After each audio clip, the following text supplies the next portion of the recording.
बच्चों हम देख रहे हैं NAS practice paper set number 3 class 3 का हिंदी का, गणित का, पर्यावरण विज्ञान का। तो चलिए इसके आंसर्स देखते हैं। यहाँ पर नीचे दिए गया अंश है, इसको पढ़ना है पहले। मीनू एक छोटी सी लड़की थी। रात को जब वह सोने गई तब बहुत थक गई थी। थकी क्यों? सुबह मछली का घर देखने गई थी, न इसलिए। तो यहाँ पे ऐसे कहानी आपको बताई जा रही है कि वो मछली का घर देखने गई थी, इसलिए वो थक गई है। मछली का घर जो है बहुत बड़ा था, उसको देखने के लिए पैदल चलना पड़ता है और चलते चलते मीनू थक गई और थकने से नींद अच्छी आई। फिर मीनू ने अचानक देखा ढेर सारी मछलियाँ और मछलियों के बीच मीनू तैरती हुई, नीला सागर और पानी के बुलबुले और नीली चट्टानें। मछलियाँ भी कई आकार की, छोटी और बड़ी। अरे मैं तो मछली हो गई। मीनू चौंकी और उसकी आंखें खुल गई। यह तो एक सपना था। यानी कि मीनू जो है पूरा का पूरा सपना देख रही थी और जो जो सपने में वो देख रही थी वो उसने यहाँ पे लिखने के लिए जो है दिया है और आप उसको पढ़ रहे हैं। अब इसके आंसर देंगे हम। पहला क्वेश्चन है मीनू कहाँ गई थी? तो मीनू जो है मछली घर गई थी। मीनू के बारे में कौन सा कथन सही है? तो इसमें मीनू जो है एक छोटी सी लड़की है और वो मछली देखने गई थी और उसने एक सपना देखा। तीनों कथन सही है, तो सभी कथन सही हैं। मीनू ने सपने में क्या नहीं देखा? तो मीनू को मछली के अलावा नीली चट्टानें और छोटी मछलियाँ सब दिखाई दी, नीला सागर भी दिखाई दिया, लेकिन उसको कछुआ नहीं दिखाई दिया। तो डी ऑप्शन इसमें करेक्ट हो जाएगा। इसके बाद में गद्यांश में जागना के विपरीत वाला अर्थ, यानी कि जागना का उल्टा क्या होता है? तो सोना इसका सही आंसर हो जाएगा। कौन सा शब्द मछली का बहुवचन है? तो मछली का बहुवचन जो है मछलियां हैं और उसमें मात्रा सही आपको देखनी है, तो बी ऑप्शन में सही है, मात्रा यहाँ पे सही लगी हुई है। इसके बाद में नीचे दिया गया है कविता। अकड़ के बोली गोल जलेबी, मुझसा कौन रसीला, मुझको चाहे सारी दुनिया, गांव शहर और कबीला। रबड़ी बोली चुप हो जाओ, मुझको क्या बतलाती, मुझको पाकर सारी दुनिया बर्तन चट कर जाती। इस तरह से ये कविता लिखी गई है। रसगुल्ले ने देखा सबको, हल्की सी मुस्कान भरी, मुझे चाहते राजा रानी, बच्चे बूढ़े और परी। तो ये रसगुल्ले ने अपने बारे में बताया कि इसको राजा रानी और परी भी चाहते हैं। तो जलेबी, रबड़ी और रसगुल्ला क्या हैं? तो यहाँ पे सारी की सारी चीज़ें मिठाइयाँ हैं।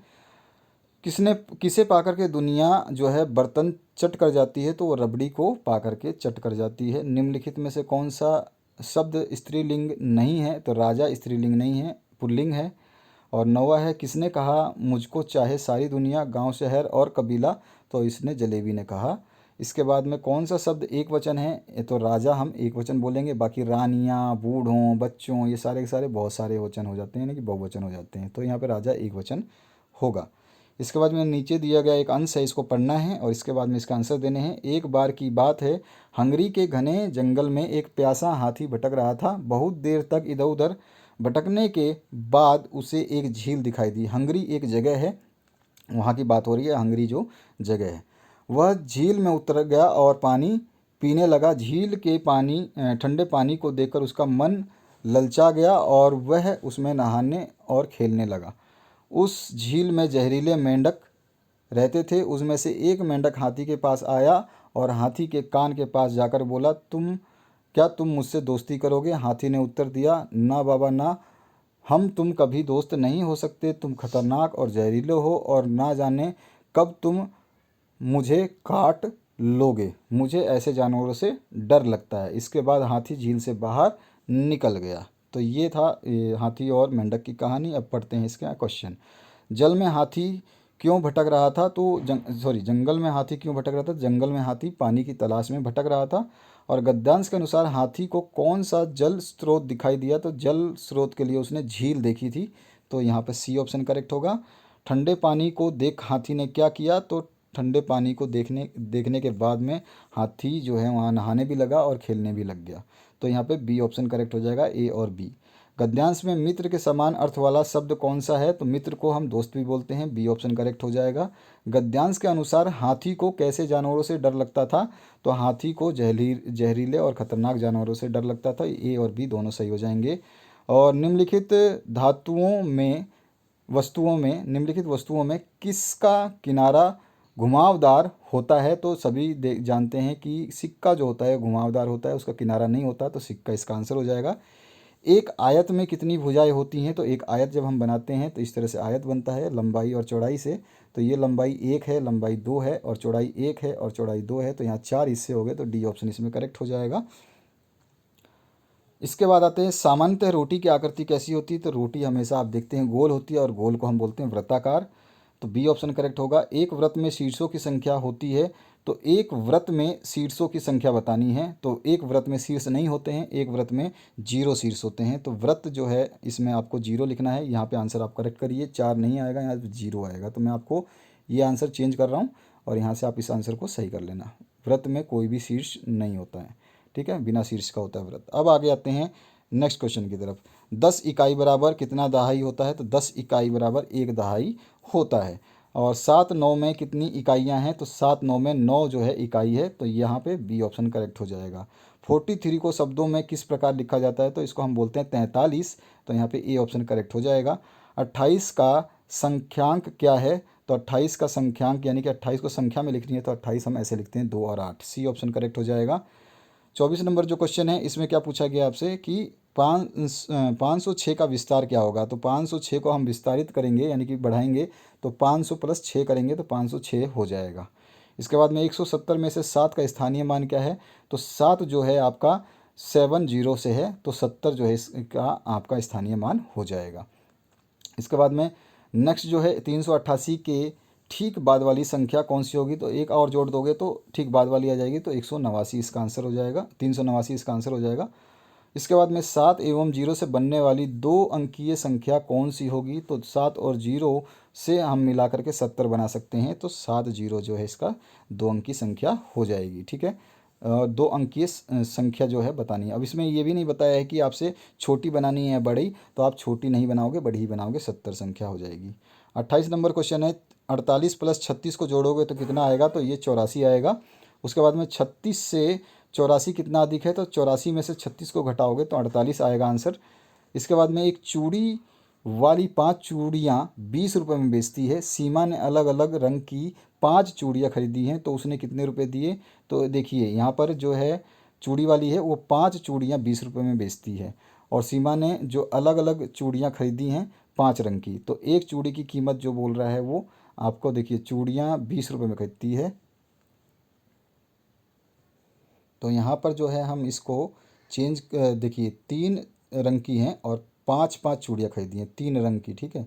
और यहाँ पे है चूड़ी वाली ने 5 चूड़ियाँ बेची हैं 20 रुपये की, तो 3 चूड़ियों को 20 से गुणा कर देंगे, 20 गुणा 3, तो 3 दूनी 6, 60 रुपये हो जाएगा। तो डी ऑप्शन इसमें करेक्ट हो जाएगा। इसके बाद में राहुल के मामा जी की छोटी बहन राहुल की माँ के रिश्ते में क्या लगेगी? तो ये रिश्ते नाते आप जानते हैं अच्छी तरीके से, तो यहाँ पर उसकी बहन लगेगी, डी ऑप्शन करेक्ट हो जाएगा। जिस प्रकार कुत्ता का मुख्य भोजन मांस है, बकरी पौधों को पत्तों को खाती है, तो बताइए छिपकली क्या खाती है? तो छिपकली जो है आप देखेंगे कीड़े मकोड़े खाती है। सांप काटे तो नीचे आऊं और सीढ़ी मिले तो ऊपर चढ़ जाऊं, यह पहेली किस खेल से संबंधित है? तो सभी ने लूडो खेला है, उसी में सांप सीढ़ी होता है। इसके बाद में 34 नंबर है निम्नलिखित में से उसे चुनिए जो आपकी अपनी मादा की पहचान उसकी गंध से कई किलोमीटर दूर से ही कर लेता है। तो रेशम का जो कीड़ा है वो ऐसा होता है, सी ऑप्शन करेक्ट हो जाएगा। इसके बाद में 35 नंबर क्वेश्चन है आपकी शारीरिक समानता जैसे चेहरा, आँख, नाक इत्यादि किसके साथ मिलती जुलती हो सकती हैं? तो आपके पारिवारिक जो लोग हैं, आपके घर में सदस्य हैं, उनके साथ मिलती जुलती हो सकती है। उसके बाद में आते हैं नेक्स्ट क्वेश्चन पे 36 नंबर। आपको निम्नलिखित दी गई पंक्तियों को उनके आकर के हिसाब से, आकर लिखा है यहाँ पे, इसको आकार लिख लेना, आकार के हिसाब से बढ़ते क्रम में फर्श पर रखने को कहा जाए तो कौन सी पत्तियों को सबसे बाद में रखेंगे आप? तो नीचे दी गई पत्तियों में से आपको रखना है। तो पालक की जो पत्तियां हैं ये सबसे बाद में हम रखेंगे क्योंकि ये सबसे बड़ी होती है। इसके बाद में आते हैं 37 नंबर क्वेश्चन पे। पेड़ों से गिरी हुई पत्तियों के निपटान की सबसे उचित विधि क्या है? तो पत्तियों को कंपोस्ट से खाद बनाना, ठीक है, डी ऑप्शन करेक्ट हो जाएगा।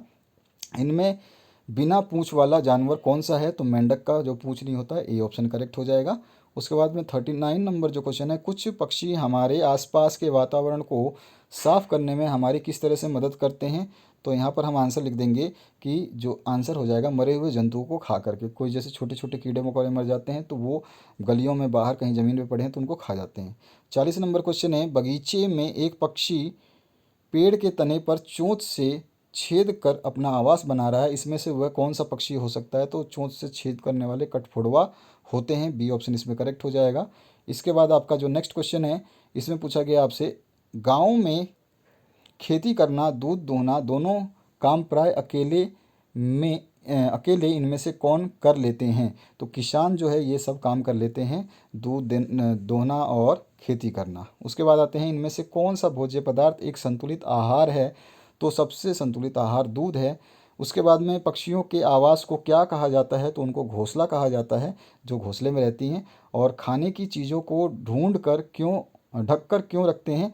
तो खाने की चीज़ को अगर हम ढक के रखेंगे तो इसमें धूल गंदगी से बचा लेंगे हम इसको, और मक्खियों से भी बचा लेंगे, तो दोनों ही सही हैं। सी ऑप्शन करेक्ट हो जाएगा। और घर में पाले जाने वाले जानवर को क्या कहते हैं? तो हम उसको पालतू जानवर बोलते हैं। तो सी ऑप्शन इसमें करेक्ट हो जाएगा। तो ये था आपका NAS सेट 3 का फुल सोल्यूशन। आशा करता हूँ ये वीडियो से आप लोगों को मदद मिलेगी। Thank you very much. Have a good day.